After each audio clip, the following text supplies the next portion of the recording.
నమస్తే, welcome to Leo news. వైసీపీకి state కోఆర్డినేటర్గా నియమింపబడ్డ Sajjala Ramakrishna Reddy ఈరోజు ప్రెస్ మీట్ పెట్టారు. జైల్లో ఉన్నటువంటి మాజీ ఎంపీ నందిగం సురేష్ను పరామర్శించిన తర్వాత ఆయన కొన్ని సంచలన వ్యాఖ్యలు చేశారు. మరి చాలా కాలం తర్వాత సజ్జల రామకృష్ణారెడ్డి మీడియా ముందుకు వచ్చి ఏం మాట్లాడతారా అనుకున్న టైంలో కూటమి ప్రభుత్వం కావాలనే కక్ష కడుతుందని, అలాగే ముఖ్యమంత్రి తనయుడే కావాలని చెప్పి హింసిస్తున్నారు, కక్షపూరిత రాజకీయం చేయాలంటే మేము ఎప్పుడో చేసుండే వాళ్ళం అని చెప్పి కావచ్చు కొన్ని వ్యాఖ్యలు అయితే ఆయన చేయడం జరిగింది. ముఖ్యంగా బలంగా కొట్టగలిగే శక్తి వైఎస్ఆర్సీపీకి ఉంది. వచ్చే 4 ఏళ్లలో మా పార్టీ అధికారంలోకి వస్తే ఇంకా మా చేతుల్లో ఏమీ ఉండదన్నట్టు ఆయన మాట్లాడటం అయితే జరిగింది. సో మరి ఆయన వ్యాఖ్యలను ఎలా చూడొచ్చు, ఇవన్నీ తెలుసుకుందాం. మనతో పాటు ఉన్నారు సీనియర్ జర్నలిస్ట్ సత్యమూర్తి గారు. నమస్కారం సార్. నమస్కారం అండి. చాలా కాలం తర్వాత ఈరోజు సజ్జల రామకృష్ణారెడ్డి గారు మళ్ళీ ప్రెస్ మీట్ ముందుకు రావడం జరిగింది. ఆయన చెప్తున్నారు కక్షపూరిత రాజకీయం అంటే వాళ్ళకి తెలియదంట, అలాగే ఎలా హింసించే రాజకీయం వాళ్ళకి తెలియదంట. మొన్న గతంలో చూసాం మనం, జగన్మోహన్ రెడ్డి గారు మానవత్వం ఉంది మాకు, విశ్వసనీయత గల పార్టీ, సో మంచి చేశాం కాబట్టి మేము ఓడిపోయామని. సో ఎలా చూడొచ్చు అంటారు సార్? చేయాల్సినవన్నీ చేసేసి ఇప్పుడు వచ్చి ఇలా మీడియా ముందు ఇట్లా మాట్లాడుతుంటే వీళ్ళ వ్యాఖ్యలను మరి చూసి జనాలు కూడా నవ్వుకుంటున్న పరిస్థితి. మీరేం చెప్తారు? సజ్జల రామకృష్ణారెడ్డి అంటే ఆయనకి అప్పట్లో సకల శాఖ మంత్రి అనేది పేరుంది. సకల శాఖ మంత్రి అంటే మొత్తం అన్ని శాఖల మీద ఈయనే మాట్లాడేవాడు. హోంమంత్రులు ఉండేవాళ్ళు కానీ వాళ్ళు డమ్మీలుగా ఉండేవాళ్ళు. హోంమంత్రులకి సంబంధించిన విషయాలన్నీ ఇతనే చూసేవాడు. ఇతను ఎంతవరకు చూసేవాడు అంటే మొత్తం డిఎస్పీల ట్రాన్స్ఫర్లు, సిఐల ట్రాన్స్ఫర్లు, ఎస్ఐల ట్రాన్స్ఫర్లు కూడా సజ్జల రామకృష్ణారెడ్డి చూసేవాడు. మొత్తం చూసేవాడా అంటే అధికారికంగా ఏమి ఉండదు, మొత్తం అన్ని ఫోన్ల మీద చెప్తాడు. బలానవాడిని వీడిని తీసేయి, ఓకే. పోస్టింగ్స్ వరకు అంతవరకు ఓకే. ఎఫ్ఐఆర్ పెట్టాలో వద్దో కూడా సజ్జల రామకృష్ణారెడ్డి చెప్పేవాడు. అంటే ఎవరి మీద అయినా ఒక కేసు వచ్చింది. ఇప్పుడు మీకు ఒక ఉదాహరణ, చిన్న ఉదాహరణ చెప్తా. మాచర్లలో పిన్నెల్లి రామకృష్ణారెడ్డి గ్యాంగులు, అంటే పిన్నెల్లి రామకృష్ణారెడ్డికి స్థానికంగా మనుషులు లేక బయట నుంచి మనుషుల్ని తెచ్చుకున్నాడు. ఇప్పుడు అల్లు అర్జున్ వీళ్ళని తెచ్చుకున్నాడు కదా, బౌన్సర్లను తెచ్చుకున్నాడు. మోహన్ బాబు ఇంటి దగ్గర బౌన్సర్లను పెట్టుకున్నాడు కదా, అట్లా పిన్నెల్లి రామకృష్ణారెడ్డి ఆ నియోజకవర్గానికి సంబంధించిన కొంతమంది రౌడీలని బౌన్సర్లుగా పెట్టుకున్నాడు.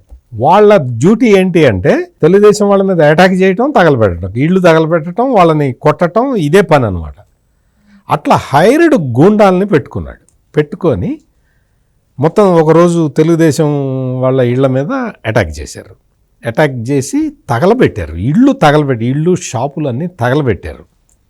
తగలబెట్టిన తర్వాత మరి సార్ ఎఫ్ఐఆర్ పెట్టమంటారా?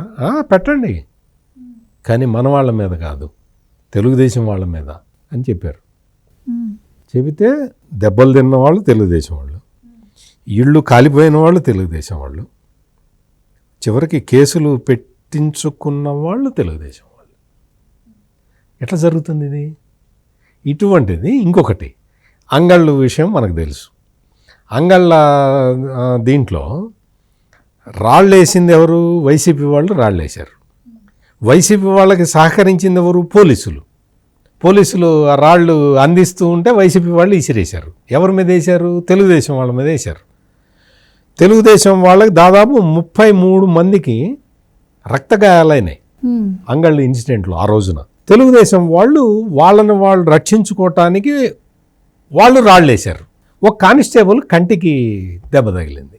వెంటనే ఆ ఎస్పీ వచ్చి ఏం చెప్తాడంటే, తెలుగుదేశం గుండాల దాడిలో మా కానిస్టేబుల్ గాయపడ్డాడు, మేము ప్రతీకారం తీర్చుకుంటాం, తెలుగుదేశం వాళ్ళని వదలను నేను అని ఎస్పీ ప్రెస్ కాన్ఫరెన్స్ పెట్టి చెప్తాడు. అంటే వైసీపీ వాళ్ళు రాళ్ళేస్తే 30 మందికి గాయాలు అయితే ఓకేనా?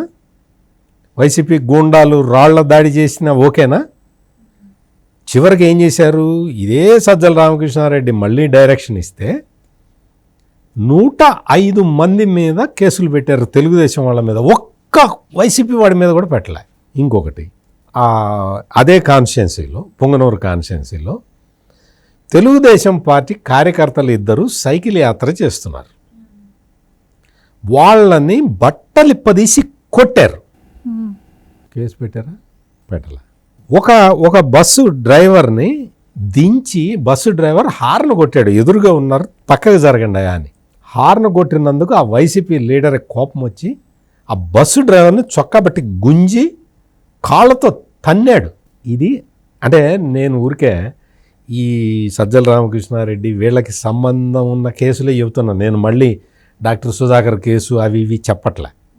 ఎందుకంటే చెప్పి అందరికీ ప్రజలందరికీ కూడా ప్రజలందరూ ఇంకొక 30 ఏళ్ల వరకు డాక్టర్ సుధాకర్ కేసు కానీ, ఈ అమర్నాథ్ గౌడ్ చిన్న పిల్లాడిని తగలబెట్టారు కదా, సజీవ దహనం చేశారు, అది కానీ, ఒక రేపల్ల రైల్వే స్టేషన్లో ఒక తల్లిని భర్త పిల్లల ముందరే గ్యాంగ్ రేపు చేయటం కానీ, ఇవి నేను చెప్పట్లే.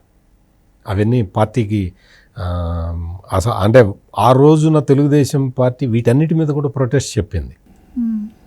ఇక్కడ తెలుగుదేశం పార్టీని ఎట్లా అణిచివేయాలి అని కుట్ర పన్నిన వ్యక్తి ఈ సజ్జల రామకృష్ణారెడ్డి. అందుకని నేను ఈ పార్టీకి సంబంధించిన విషయాలు చెప్తూ ఉన్నాను. నేను ఇవన్నీ కేసులు ఎట్లా పెట్టాలి అంటే పోలీసుల విధి నిర్వహణ, వాస్తవంగా పోలీసు దీని ప్రకారం నియమ నిబంధనల ప్రకారం ఎఫ్ఐఆర్ పెట్టేది స్టేషన్ హౌస్ ఆఫీసర్, అంటే సర్కిల్ ఇన్స్పెక్టర్ స్థాయి వ్యక్తి కేసు పెడతాడు. కానీ అన్ని సజ్జల రామకృష్ణారెడ్డి డైరెక్షన్ మీదే జరిగినాయి. ఎక్కడ నేరం జరిగినా, సార్ ఎఫ్ఐఆర్ ఎట్లా రాయాలి సార్, ఇట్లా రాసుకోండి, వాళ్ళు తెలుగుదేశం వాళ్ళు ముందర వాళ్ళని లోపలేయండి అని చెప్పిన వ్యక్తి సజ్జల రామకృష్ణారెడ్డి. ఈ విషయం ఈరోజు మనం కూర్చొని మాట్లాడటం కాదు, ఆ రోజు నుంచే చాలామంది ప్రజాస్వామ్యవాదులు మొత్తుకున్నారు. పోలీసు వ్యవస్థ నీరుగారిపోతున్నది, పోలీసు వ్యవస్థ అసమర్థుల్లాగా తయారవుతున్నారు, పోలీసు వ్యవస్థ హైర్డ్ గూండాల్లాగా తయారవుతున్నారు అని ఘోషించింది. గగ్గోలు పెట్టారు. పౌర సమాజం గగ్గోలు పెట్టింది, ఏడ్చింది. పౌర సమాజం మొత్తం ఏడ్చింది వీళ్ళు చేసిన దుష్కృత్యాలు చూసి. అటువంటి వ్యక్తి ఈ రోజు నుంచి బోరుగడ్డ అనిల్ని పరామర్శించలేదా? అదే సార్, మీరన్నట్టు ఆ పోలీసులే బోరుగడ్డ అనిల్కి రాజ్ మర్యాదలు చేసిన విషయం తెలిసిందే. ఇంకా నందిగం సురేష్కి వాటర్ బాటిల్ కూడా ఇవ్వట్లేదు, కావాలని హింసిస్తున్నారు, వసతులు ఏమి ఇవ్వట్లేదు అని చెప్తున్నారు. వసతుల గురించి సజ్జల గారు మాట్లాడుతున్నారు. అవును, వసతులు ఇవ్వాలి అంటే సజ్జల రామకృష్ణారెడ్డి బోరుగడ్డ అనిల్ని ఇంకా పరామర్శించలేదేమో. పరామర్శిస్తే బెటర్. ఎందుకంటే బోరుగడ్డ అనిల్ అనే వ్యక్తి జగన్మోహన్ రెడ్డికి నేను బ్రదర్ని అని చెప్పుకున్నాడు. జగన్మోహన్ రెడ్డికి నేను తమ్ముడిని, జగన్మోహన్ రెడ్డి చెబితే ఒక 5 నిమిషాల్లో అందరిని వేసేస్తానని చెప్పాడు. అందుకని ప్లస్ అదిగాక పవన్ కళ్యాణ్ కూతుర్ల గురించి కూడా అసహ్యంగా మాట్లాడాడు. అతను కూడా పరామర్శిస్తే బాగుండేది. ఈవీఎంలు బద్దలు కొట్టిన పిన్నెల్లి రామకృష్ణారెడ్డిని పరామర్శించి రావటం, నందిగం సురేష్ని పరామర్శించి, నందిగం సురేష్ మీద ఏం కేసు ఉన్నది అంటే మామూలు పొలిటికల్ కేసు అనుకుంటున్నారా?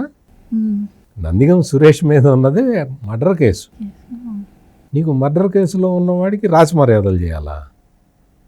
అంటే ఏం మాట్లాడుతున్నాం మనం వచ్చేసి నీతులు చెప్పటం, మైకు దొరికింది కదా నీతులు చెప్పటం,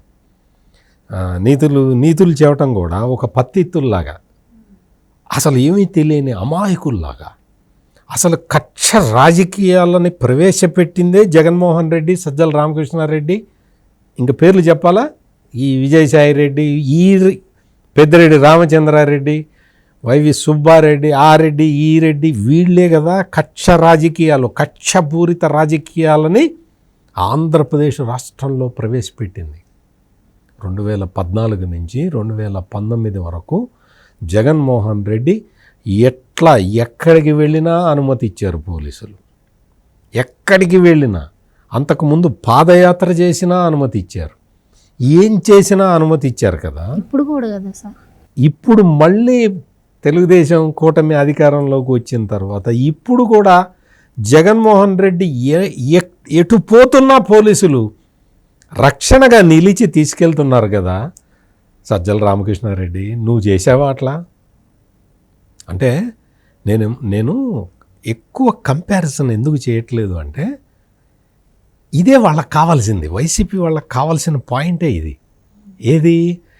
తెలుగుదేశం మా మీద కక్ష సాధిస్తున్నది, మేము చేశాం కాబట్టి తెలుగుదేశం మా మీద కక్ష సాధిస్తున్నది అని ఎస్టాబ్లిష్ కావాలి. అందుకని నేను ఎక్కువ ఎగ్జాంపుల్స్ చెప్పట్లే, కొన్ని ఊరికే టచ్ బార్డర్ లైన్లోకి వెళ్ళి టచ్ చేసి వస్తున్నా నేను. ఇక్కడ తెలుగుదేశం మా మీద కక్ష, మేము అట్లా చేసాము, ఇప్పుడు కక్ష సాధిస్తున్నారు అన్న సానుభూతి పొందటానికి వీళ్ళు చేస్తున్నారు. తెలుగుదేశం ఎప్పుడూ అట్లా చేయలే, ఎప్పుడు ఏ విధంగా కక్ష రాజకీయాలు చేయలే. కక్ష రాజకీయాలు చేస్తే వైసీపీ వాడు ఒక్కడు బయట ఉన్నాడు. మీరే చూస్తున్నారు కదా, అన్ని 41 నోటీసులు ఇస్తున్నారు, వాడు సమాధానం చెబుతున్నాడు, వీడు యాంటిసిపేటరీ బెయిల్కి వెళ్తున్నాడు, వీడు ఇక్కడ కాకపోతే సుప్రీంకోర్టు దాకా పోతున్నాడు, సుప్రీంకోర్టుకు 2-3 సార్లు పోతున్నారు. పెద్ద అడ్వర్టైజ్మెంట్, అసలు పెద్ద అడ్వకేట్లు, ఎంత పెద్ద అడ్వకేట్లు అంటే అసలు కేసుకి ఒక 5 కోట్లు 10 కోట్లు తీసుకునే అడ్వకేట్లు ఈ వైసీపీ క్రిమినల్స్ కోసం అపియర్ అవుతున్నారు. ఎందుకు? ఎవరు చేస్తున్నారు? ఇన్ని డబ్బులు ఎవరు పెడుతున్నారు? మీకు విజయపాల్ కేసు మనకు తెలుసు కదా, అతని రఘురామకృష్ణరాజు కేసుకు సంబంధించి విజయపాల్ అరెస్టు, దీనికి మొత్తం అతని సర్వీసులో అతను సంపాదించిన జీతం కన్నా ఈ ఒక్క కేసులో సుప్రీంకోర్టుకి అంత ఖర్చు పెట్టాడు. మొత్తం సర్వీస్ మొత్తం తీసుకున్న జీతం లెక్కేసినా అంత లేదు. ఎక్కడి నుంచి వచ్చినాయి డబ్బులు? ప్రతివాడు సుప్రీంకోర్టుకి వెళ్ళిపోతున్నాడు, డైరెక్ట్ హైకోర్టుకి వెళ్తాడు, సుప్రీంకోర్టుకి వెళ్ళిపోతాడు, యాంటిసిపేటరీ బెయిల్ అంటాడు. ఎందుకు ఇట్లా చేస్తుంది అంటే, ఇంత ఫ్రీడమ్ నీకు ఉంది కదా, ఇంత ఫ్రీడమ్ నీకు ఉన్నప్పుడు నువ్వు ఇంకా వచ్చి అలా కాదండి, ఇలా అండి, అలా అండి అని పెద్ద అసలు శుద్ధపూస మాటలు అన్నమాట. ఇవి తగ్గించుకుంటే మంచిది. Right sir, thank you so much. నమస్కారం. Please subscribe to Leo news for more videos.